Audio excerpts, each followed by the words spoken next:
Motor neuron వ్యాధి శరీరాన్ని కబళిస్తున్న అలుపు ఎరుగని అన్వేషణ అతనిది. తండ్రి కోసం తనకి ఇష్టమైన గణిత శాస్త్రమును వదిలి రసాయన శాస్త్రముని చదివిన ఒక తండ్రి గర్వించగలిగే పుత్రుడు. క్రిస్మస్ సెలవులకు ఇంటికి వెళ్ళిన అతని పరిస్థితి ఆయన తల్లిదండ్రులను భయానికి లోను చేసింది. తల్లిదండ్రుల కళ్ళ వెంట కన్నీళ్లు తప్ప వాళ్ళ కళ్ళల్లో ఇంకేమీ చూడలేకపోయాడు.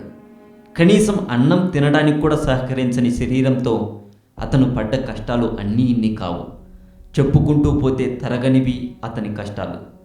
అయినా ఇప్పటికీ అతను ఆలోచించడం మానలేదు. అలుపు ఎరుగని మనిషిలా మనకి ఎన్నో అంతుపట్టని ప్రశ్నలకు సమాధానాలు ఇస్తూనే ఉన్నారు. ఇంతకీ అతనెవరు?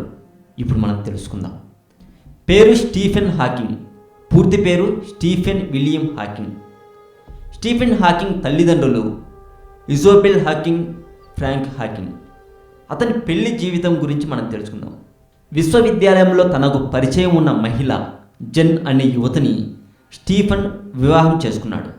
జెన్ అతని స్నేహితుడి సిస్టర్. అతను చదువుకునే రోజుల్లోనే ఆమెను ప్రేమించాడు, పెళ్లి కూడా చేసుకున్నాడు. ఆక్స్ఫర్డ్లో ఉన్నప్పుడు దగ్గరలోని ఇల్లు తీసుకుని ఉండేవాడు. స్టీఫెన్కు వ్యాధి బాగా ముదిరిన తర్వాత విడాకులు తీసుకున్నాడు. అప్పటికే వారి వివాహం బంధానికి గుర్తుగా 2 మగపిల్లలు, 1 ఆడపిల్ల కలిగారు. విడాకుల అనంతరం హాస్పిటల్లో తనకు సేవలు చేస్తున్న ఓ నర్స్ ఎలైన్ మసన్తో స్టీఫెన్ సహజీవనం ప్రారంభించాడు. స్టీఫెన్ హాకింగ్ జీవితం, అందులో అతను పడ్డ కష్టాలు. అప్పటికి ప్రఖ్యాత ఖగోళ శాస్త్రవేత్త గెలీలియో మరణించి దాదాపు 300 సంవత్సరాలు అవుతుంది. అప్పుడే అంటే 1942 జనవరి 8వ తేదీన ఇంగ్లాండ్లోని ఆక్స్ఫర్డ్లో స్టీఫెన్ హాకింగ్ జన్మించాడు. ఆయన తండ్రి వృత్తిరీత్యా లండన్లో వైద్యశాస్త్ర పరిశోధకుడు. 2వ ప్రపంచ యుద్ధ సమయంలో లండన్లో నెలకొన్న ప్రమాదకర పరిస్థితుల వల్ల స్టీఫెన్ తల్లిని ఆక్స్ఫర్డ్లోని సురక్షిత ప్రాంతానికి పంపించారు. కొంతకాలానికి ఆయన కుటుంబం లండన్లోని హైగేట్స్ ప్రాంతానికి తరలి వచ్చింది. స్టీఫెన్ తన విద్యార్థి జీవితాన్ని అక్కడే ప్రారంభించాడు. తర్వాత అంటే 1950లో ఆయన తండ్రి కుటుంబాన్ని మిల్ హిల్ ప్రాంతానికి మార్చాడు. తండ్రి స్టీఫెన్ని అక్కడి సెయింట్ ఆల్ఫన్స్ పాఠశాలలో చేర్చాడు. తన గణిత ఉపాధ్యాయుని ప్రేరణతో గణిత శాస్త్రంలో స్పెషలైజేషన్ చేద్దామనుకున్నాడు స్టీఫెన్. కానీ దానికి వ్యతిరేకంగా తండ్రి రసాయన శాస్త్రంలో చేర్పించాడు. తరువాత 1959లో నేచురల్ సైన్స్ విద్య కోసం స్కాలర్షిప్ పరీక్ష రాశాడు. అందులో కూడా పాస్ అయ్యాడు స్టీఫెన్. భౌతిక శాస్త్రంలో స్పెషలైజేషన్ చేశాడు స్టీఫెన్. 1962లో కేవలం ప్రథమ శ్రేణిలో ఉత్తీర్ణుడు కాగలిగాడు. అతను డిగ్రీ చదివే రోజుల్లోనే తన ఫ్రెండ్ సిస్టర్ అయినటువంటి జెన్ని ప్రేమించాడు. ఆ తర్వాత పెళ్లి కూడా చేసుకున్నాడు. వాళ్ళ జీవితం చాలా ప్రశాంతంగా సాగుతున్న సమయంలో కాస్మాలజీ, జనరల్ రిలేటివిటీ పరిశోధనల కోసం ఆక్స్ఫర్డ్కి వెళ్ళాడు. అప్పటి నుంచి స్టీఫెన్ పరిస్థితి పూర్తిగా మారింది. అన్నం తినాలన్నా, కనీసం బూట్లో లేసులు కట్టుకుందామన్నా స్టీఫెన్ శరీరం సహకరించేది కాదు. క్రిస్మస్ సెలవులకని ఇంటికి వెళ్ళిన స్టీఫెన్ పరిస్థితి ఆయన తల్లిదండ్రులను కలవరపెట్టింది. భోజనం చేయడానికి ఆయన పడుతున్న ఇబ్బంది తల్లిని మదనపెట్టింది. ఆ సమయంలోనే ఆసుపత్రిలో చేసిన పరీక్షల్లో ఆయనకు మోటార్ న్యూరాన్ వ్యాధి అనే భయంకర వ్యాధి ఉన్నట్లు తెలిసింది.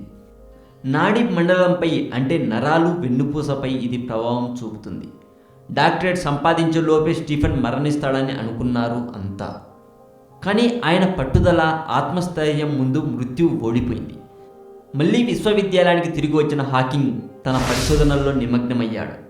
ఆయన ఆరోగ్య పరిస్థితి తెలిసి మిత్రుడు సహకరించాలని చూసిన స్టీఫెన్ సున్నితంగా తిరస్కరించేవాడు. అతను చేసిన పరిశోధనలు ఎన్నో విశ్వవిద్యాలయాల్లో పనిచేసిన స్టీఫెన్కు వ్యాధి అడ్డంగా మారలేదు.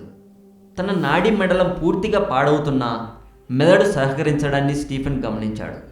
1970 నుంచి కృష్ణబిలాలపై పరిశోధనలు ప్రారంభించాడు. తీరిక లేని స్టీఫెన్ తనకు వ్యాధి ఉందన్న విషయాన్ని కూడా మర్చిపోయాడు.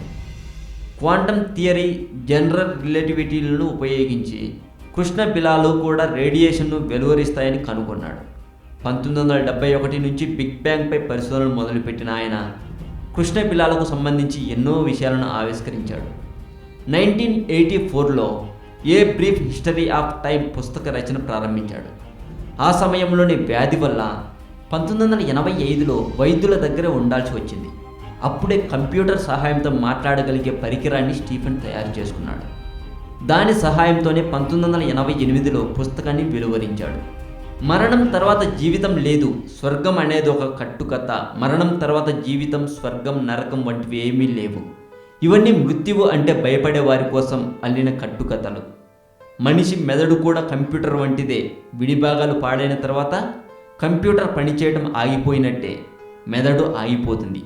ఒక్కసారి మెదడు నిలిచిపోయిన తర్వాత ఏమీ ఉండదు అన్నది స్టీఫెన్ వాదన. అసలు దేవుడు ఉన్నాడా లేడా అని అడిగితే అతని వాదన ఎలా ఉందో అతను ఏం చెప్తాడో ఇప్పుడు మనం చూద్దాం. దేవుడు లేడు అన్నందుకు అతన్ని కొన్ని మతాలు బహిష్కరించడం కూడా జరిగింది.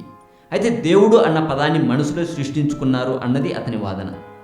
సైన్స్కి ప్రూఫ్ ఉంది, కానీ దేవుడు ఉన్నాడు అనడానికి ప్రూఫ్ ఎక్కడా అని అతను అడిగే ప్రశ్నకి కరెక్ట్ సమాధానం ఎవ్వరూ ఇవ్వలేకపోతున్నారు. దేవుడు లేడు అని చెప్పడానికి అతను చెప్పే ఒక చిన్న ఎగ్జాంపుల్. సూర్యగ్రహణం రోజు కొద్ది నిమిషాలు సూర్యుడు కనిపించడు.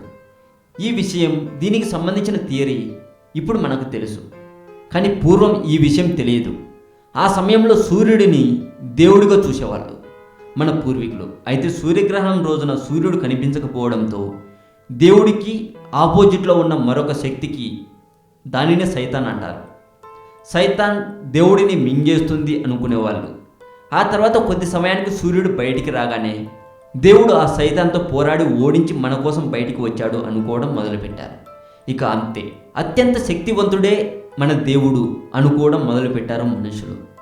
ఆ తర్వాత అన్నింటికీ దేవుడే కారణం అని అనుకోవటం మనం చూస్తున్నాం. ఇది నా వాదన కాదు, అతని వాదన మాత్రమే. స్టీఫెన్ హాకింగ్స్ గురించి నేను రీసెర్చ్ చేసిన ప్రకారం నాకున్న సమయంలో నేను ఇంతే చెప్పగలిగాను. సమయం చూసుకొని పూర్తి వివరాలతో ఇంకొక వీడియోను చేస్తాను.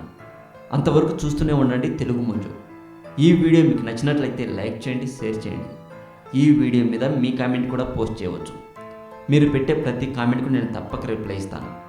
అలాగే తెలుగు మోజో పేరు మీద ఫేస్బుక్ గ్రూప్ ఒకటి స్టార్ట్ చేశాం. ఆ గ్రూప్లో మీరు జాయిన్ అవుతారని ఆశిస్తున్నాం. అలాగే సినిమా న్యూస్ కోసం మా ఇంకొక ఛానల్ టాలీవుడ్ సెంట్రల్ ఛానల్ని కూడా సబ్స్క్రైబ్ చేయండి.